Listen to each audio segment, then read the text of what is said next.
Hello, hi everyone. আজকে আমি জিমের বিষয় নিয়ে কিছু আলোচনা করব। সেটা হচ্ছে জিমে আমরা কিভাবে ব্যায়ামগুলো করি বা বাইসেপ বা পেশি শক্তি ফিটনেস কমানোর জন্য। আসলে জিম এমন একটা জায়গা যেখানে নিজেকে ফিট রাখা যায়, একটা পারফেক্ট প্লেস। এবং এখানে টাইম বের করে আসা, যারা অফিসে থাকে তারা খুব কষ্ট হয়ে যায়, আর যারা ফ্রি থাকে ফ্যামিলিগতভাবে তারা অ্যাভেলেবেল যে কোনো টাইমে আসতে পারে। আর যারা অফিস ওয়ার্ক করে তারা অফিস শেষ করে জিমে আসা, সময় দেওয়া, এখানে টাইম স্পেন্ড করা অনেক কষ্টকর। তো তারপরে যারা করে অবশ্যই এটাকে রেসপেক্ট করা উচিত যে তার নিজের ফিটনেসের জন্য সে আসে, সে নিজেকে একটা গড়তে যায়। হ্যাঁ, নিজের জন্য হলেও এবং ভালো কিছুর জন্য হলেও আসে সে, যে আমি নিজেকে ভালো রাখবো, সুস্থ রাখবো। আর এখানে সাধারণত বেশিরভাগ দেখি ওয়েট মানে ফ্যাট যাদের আছে তারা ফ্যাট লস করার জন্য আসে। আবার পেশি শক্তি যারা মার্সেল বিল্ড আপ করার জন্য আসে অনেকজন। মার্সেল বলতে আপনার বাইসেপ, বডি, সিক্স প্যাক, এসবের জন্য অনেকজন আসে। তো আমি জিমে যাচ্ছিলাম, আমার এই সিক্স প্যাক এগুলো আমি লাইক করি না অতটা। তো ফিটনেসের জন্য কাজ করতেছি আর বাইসেপ নিয়ে কাজ করতেছি, একটু হালকা পেশি শক্তি এগুলো থাকবে।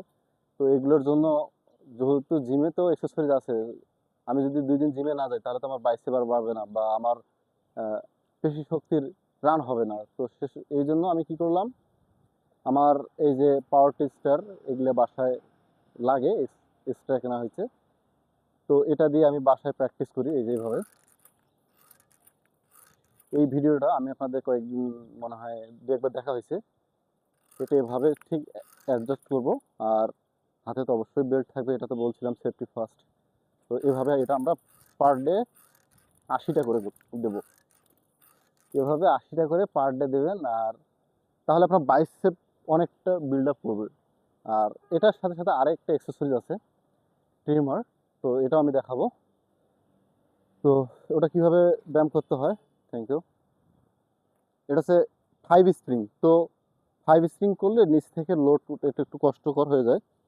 তো সেক্ষেত্রে এটারও বেল্ট আছে, বেল্টটা পায়ে দিয়ে নেব নিচের। দেন এটা পেশি শক্তির জন্য, বাইসেপের জন্য ঠিক এভাবে। এটার 5টা স্প্রিং আছে। তো এভাবে উপরে উঠতে এটা কষ্ট হয়ে যায়, সেক্ষেত্রে 3টা করা হয়েছে, কমিয়ে আর কি। আর এটা এই যে আপনার বাইসেপ প্লাস পেশির জন্য অনেকটা কাজ করবে, রান করবে। এটা অনেকজন করে এভাবে, এটা বাসার জন্য, আবার জিমে গিয়েও করে ঠিক এভাবে। আপনি বাসা থেকে 20-20-40টা ফার্স্ট টাইম। আর যখন আপনার প্রফেশনালি করবেন তখন এটা 100টা করে প্রতিদিন দেবেন। তাহলে আপনার ফিটনেসটা অনেকটা দেখবেন বেটার ফিল করবেন। আর আপনার পেশির শক্তি আপনার বিষয় করে 3 মাস দেখবেন কতটা বিল্ড আপ হলো। আপনি সবচেয়ে ভালো হয় আপনি একটা ফিতা দিয়ে সুন্দরভাবে এটা মেপে দেখবেন কত ইঞ্চি আছে, 14 ইঞ্চি না 20 ইঞ্চি। দেন আপনি 6 মান্থ করবেন। আর এগুলা জিম করতে গেলে আপনাকে প্রোটিন খেতে হবে প্রচুর, ডিম, বিফ। আর যাদের ফ্যাট আছে তারা ভালো ট্রেনারের কাছে পরামর্শ নিয়েই এগুলো জিম করবেন, দেন একটা বেটার রেজাল্ট পাবেন। তো চেষ্টা করবেন ব্যায়ামগুলো করানোর, তাহলে আপনি ফিট থাকবেন। আর ফিট থাকলে ভালো লাগবে নিজের, আর নিজের শরীর ভালো থাকলে সব কিছু ভালো লাগে। Thank you so much.